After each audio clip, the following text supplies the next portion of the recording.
Hi, welcome to the Maintain Me Denver Older Adult Resource Channel. I am Morgan Jenkins. I'm the director at Maintain Me. And today we have our special guest, Desiree. Go ahead and introduce yourself.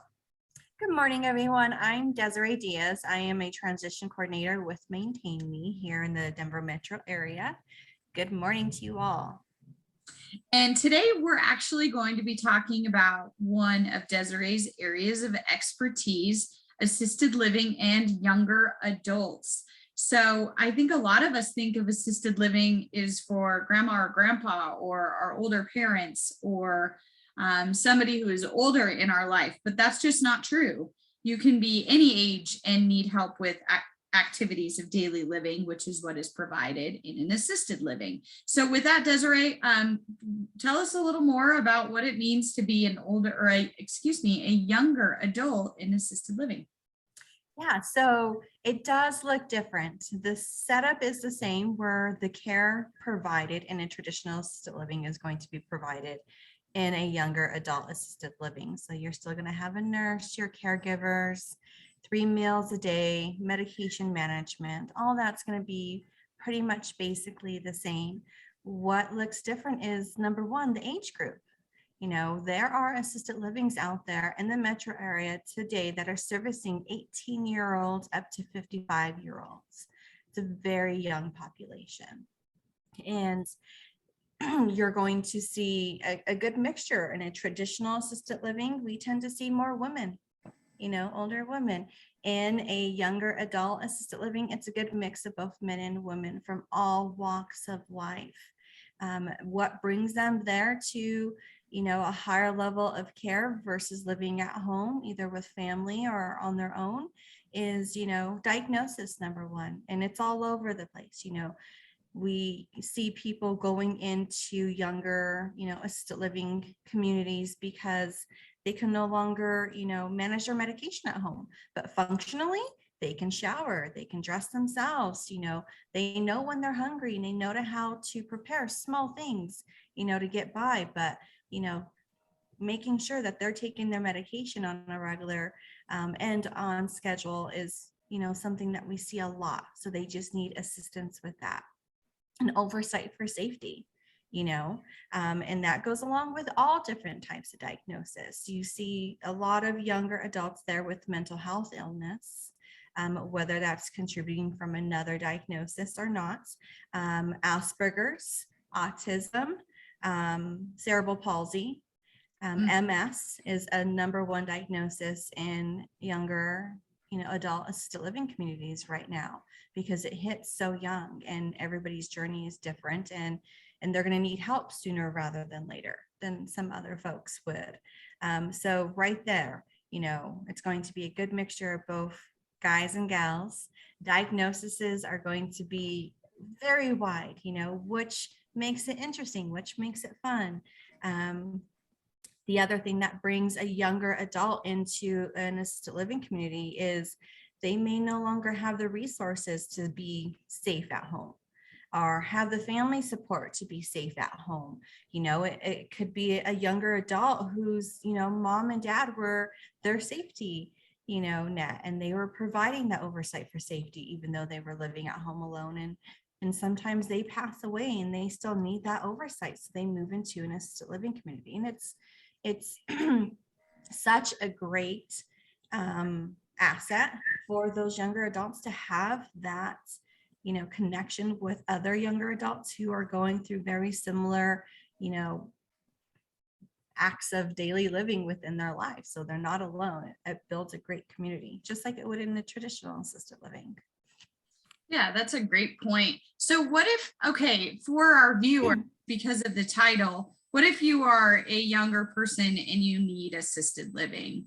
And maybe so often if you're younger, you haven't had a whole lifetime to build up a account. So you may not have assets or resources. What advice or direction would you give to those folks looking for assisted living who are younger? Yeah, so definitely number one payment right now in younger adult assisted living communities is going to be Medicaid. So your long-term care Medicaid, just like it would be for a senior moving into a long-term care facility, there is Medicaid out there that they could apply for, that they can get connected with.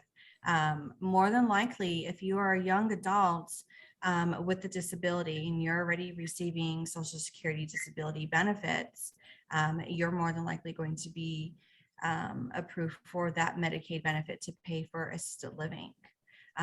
Even though you're younger, it's still a part of Medicaid that you can tap into and see if you are approved, and that does help pay for a good portion of assisted living, because not everybody has the financial means to pay privately.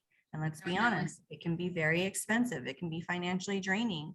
So tapping in and seeing, in your own county, getting with your Medicaid rep, or if you don't have one already, getting with your county and seeing what proper steps to take to fill out the application to see if you're eligible for that Medicaid program that pays for assisted living.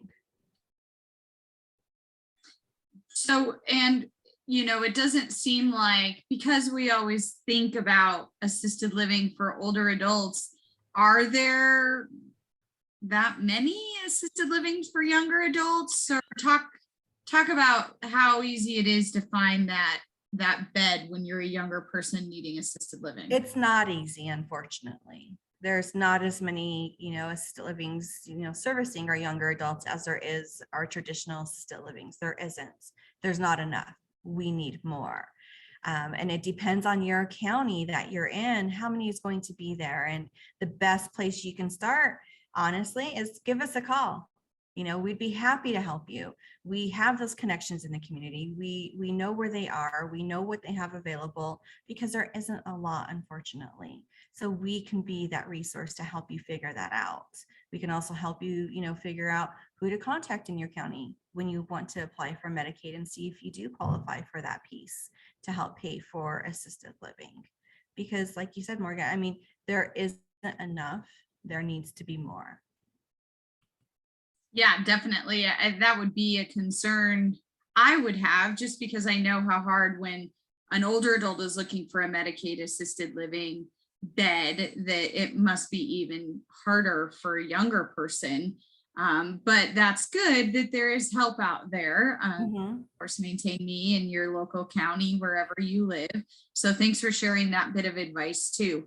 What kind of wrapping up here, with the end of this video, what other aspects are important to note for assisted living for your younger adults? Yeah, so when you compare the two, traditional assisted living to a younger adult assisted living, the structure there is very similar, but the day-to-day programming is going to look different because they are servicing a younger clientele whose choice in music is going to be completely different than those in a traditional assisted living, whose likes and dislikes for hobbies and things to do. You're not going to see a lot of bingo happening in a younger traditional assisted living. Their outings are going to look different. So when it comes to programming, it is going to be, a shift, because it is geared towards, again, 18 to 55-year-olds, and, what's going to fulfill them in a daily setting, when it comes to activities, when it comes to, enriching their lives. So that's one major difference right there that you would see if you were to walk into a traditional versus a younger adult assisted living. And I got to say, from experience working in a younger adult assisted living in my past, it is full of life. It is so wonderful to be in that setting. Again, you have all these different walks of life, and not just, what they did for a living or what they do for a living, because a lot of people still work. Believe it or not, they still have a part-time job or a full-time job. They still lead very full and active lives living in an assisted living setting. It's just that oversight of safety and care, medication management, making sure that they have 3 meals a day, but they still live life. It's still a full life, and it's so much fun to be a part of a community like that. It is. And again, speaking from experience, it was one of the best moments in my career is working with those adults. Oh, that's awesome. Great points you make there too about, it's not somebody necessarily at the end of their life, as we sometimes see in assisted living, but someone right in the middle of their life. they still, the idea would be to keep them living that full life as full as can be expected and As full as can be expected. Exactly. better Yeah, than if they were struggling on their own. exactly. Good. Well, this has been informative and interesting, and I hope that our audience out there has learned something from Desiree today. And like she said, we'll have our information in the bottom. So if you want to give us a call and talk about this, ask for Desiree. She is our expert in this area. And also leave a comment if you have something to say about this video or videos that you would like to see us record in the future on specific topics. We would love to hear from you. So if there's nothing else to add, Desiree? No, I'm good. Just hello and give us a call. We'll be happy to help. Awesome. Thank you. Well, have a great rest of your day, viewers out there. And thanks a lot, Desiree, for joining us. And we are signing off. Bye-bye.